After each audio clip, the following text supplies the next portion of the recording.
Welcome to South-South News. I'm Bill Miller. What is the United Nations Alliance of Civilizations? What is the alliance doing to build bridges of both cultural and religious understanding between the Western and Muslim worlds?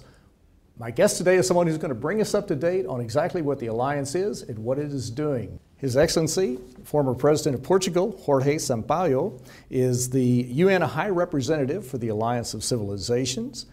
As I mentioned earlier, President Sampaio served as President of Portugal for 2 5-year terms. Exactly. President Sampaio, welcome to South-South News. Thank you very much. It's a pleasure to be here. I appreciate you being with me. Let's talk a little bit about the Alliance of Civilizations, the AOC. What exactly is it? When was it formed and why? Well, it started as an initiative after the bombings in 2005, 2004, Madrid, London, Bali, etc. And the Prime Minister of Spain and Prime Minister of Turkey decided to put forward in a General Assembly the need for an alliance of civilization. In other words, we can't continue with this confrontation. We have to do something about trying to bridge the differences and bridge the gaps and bridge the misconceptions. The Secretary General, Mr. Kofi Annan, picked this up, nominated a high-level group of 20 well-known scholars and professors, etc., from around the world.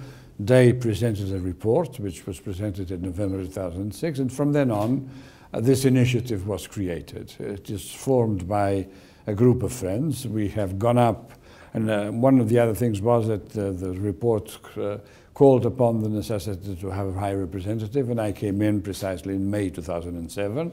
Mr. Ban Ki-moon, then already in his post, asked me to accept this, I would call it, trip. And I'm happy with the sense that it has enlarged itself to a great extent from about 20-30 members at the time. Now there's 123, 102 countries, and the others are international organizations. And so we try to address a fundamental issue, which is beyond, in a way, the so-called West Islam confrontations. It addresses the basic issue of cultural diversity and religious diversity. In other words, our societies are more and more diverse everywhere. Globalization, migrations, everything, in fact, interchange all the time. So we have to, in the fields of action where we're called upon to act, in other words, education, media, youth, and migration, these are the 4 fields that the report told us to work upon. So by activities in these areas, we try to, with the help of a kind of a network of partners, whether international organizations, whether countries, to put forward programs, activities, gathering points, etc., leading to every year to annual forum. We had the first in Madrid, 2008, the second in Istanbul, 2009, third last year in Brazil, because the alliance has a global scope. It goes beyond this so-called gap that initially was supposed to be filled. And now this year, in December, we will have a forum in Doha, which will be our 4th forum, where we will try to improve and deliver and try to find more and more connections with the civil society, because in fact it's not enough just to have governments pleading in the correct way. You have to develop to the ground. In other words, it's a mixture of a bottom-up, up-down approach all the time. Mm-hmm. Now, you mentioned the international fora that you have, and you bring the 102 countries plus another grouping of non-governmental organizations and other groups. That's called a group of friends. The group of friends, right? And do you reach out to the other countries? There are 192 countries at the UN. Do you invite them to participate, or is it just up to them to be involved? A member of the Alliance of Civilizations, the only thing is, being all of them members of the United Nations, has to write the letter to the Secretariat. I mean, there's no conditions for entry, and this is why all the countries up to now are members of the United Nations, and we have been happy with how it has grown. We want to accentuate the global scope, irrespective of the fact that the political components of strife and divisions are all there. We're not dealing with that. We always say that political negotiations are for the political bodies to take, but And this, I think, is a development that is starting today. Culture and cultural diversity as a pillar of sustainable development is an essential point of any really sustainable development major picture. So apart from the economic, the social and the environmental, the cultural diversity issue is a fourth pillar of sustainable development, and therefore our aim is to tell countries, some have responded very well, national plans are necessary to see how you are dealing with the diversity issues in your country. And the other thing is regional strategies, grouping up countries, where it happened in 2009 in Southeast Europe, where the former countries, now independent, who were part of ex-Yugoslavia, they found out, with our support, of course, and our endeavors to find a strategy for Southeast Europe. And last year in November, well before what everyone calls now the Arab Spring, we put forward a strategy for the Mediterranean, combining the necessities of development, human rights, etc., etc., etc. So national plans, regional strategies, and of course all the other smaller programs like students' exchanges, summer schools, and a very important methodology, which obviously has something to do with your line of action. We have what we call the Global Expert Finder, which is a group of hundreds and hundreds of experts who are mobilizable when you have confrontations and need to have articles and opinions and op-eds to come forward and say, take care, because this has to be seen like that and like that. To give you an example, if we were already in existence during this famous Danish cartoons issue, probably some of these experts would come forward and say, look, we have to look at this in terms of the balance between liberty of expression, liberty of religion. All these are very permanent, difficult rights and duties and need for balancing, and this is a very big challenge. Now look at the minority problem. There will be a conference next month, beginning of next week. I have to attend a conference in Florence dealing with minorities, religious minorities as such. So what can we do to really implement the liberty of religion, the liberty of creed, and at the same time within the democracy? And I think this is a big challenge too, an enormous one. Well, you're certainly dealing with some very important issues, and these are issues that are not easily resolved at times, but you have to have that dialogue, and that's exactly what you're promoting. You're building that bridge, you're promoting that dialogue, you're bringing the parties together to better understand each other, and as you mentioned, there is so much cultural and religious diversity in the world. Just alone, we have over 6,000 languages around the world, so there is so many areas that we could have misunderstandings, and of course you're providing a tremendous service, and our viewers can go to unaoc.org to get more information on your reports. Let's talk a little bit about your reports. What happens when you have, I think you mentioned you have four, or you will have had four. What do you do with your reports? You put them on the websites? Do you share them with faith-based groups? Our forums have been a very inclusive kind of operation, so to say. Heads of state, depends of course on the country where it takes place, because they have the right to invite the heads of state. Foreign ministers meet for the alliance twice a year. One of these times is precisely during the forum. Lots of sessions on all sorts of issues related to those themes and to the themes which in general cover the alliance as such. In other words, you can have themes where are the good ideas dealing with diversity, and we have contests on that.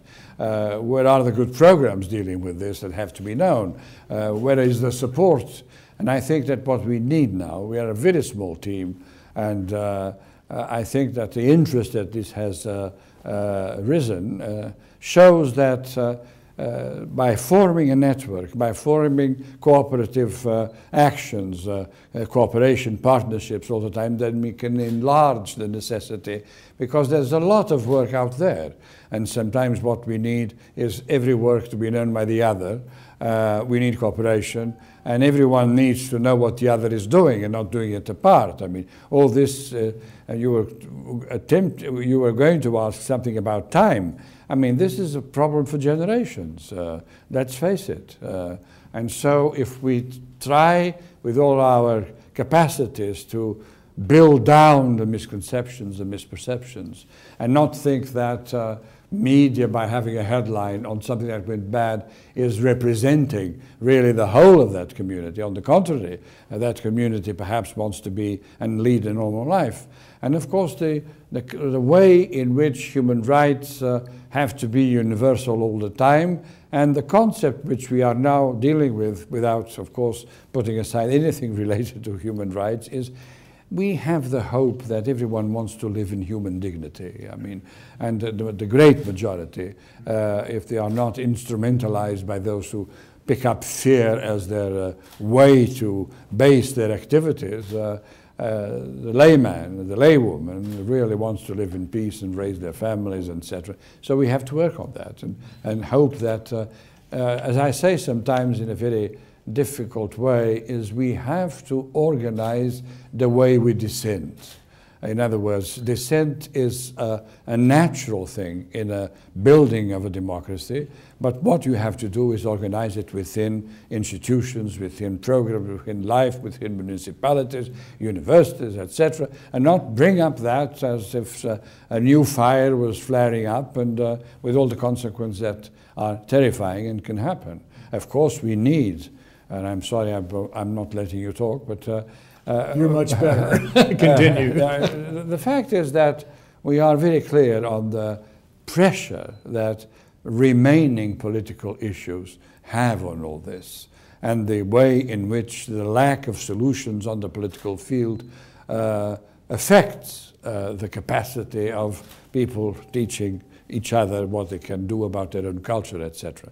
There's a very recent Gallup poll of, I think, about 100,000 Muslim people who were saying that the way in which this kind of dialogue would be much better is if you deal with political problems first, the religion will not be a difficult thing. If you do it the other way around, then the religious confrontation is worse because it has behind it the political problems. So this is just an attitude which I think is interesting, and it's a very recent study which was published with, I think, 100,000 consultations. So this is where we are at the moment, with the hope that we can increase our activities, that we can mobilize networks of all kinds, that civil society, we had a meeting of civil society and the Alliance last May in Doha as a preparation for the forum in Doha at the end of this year.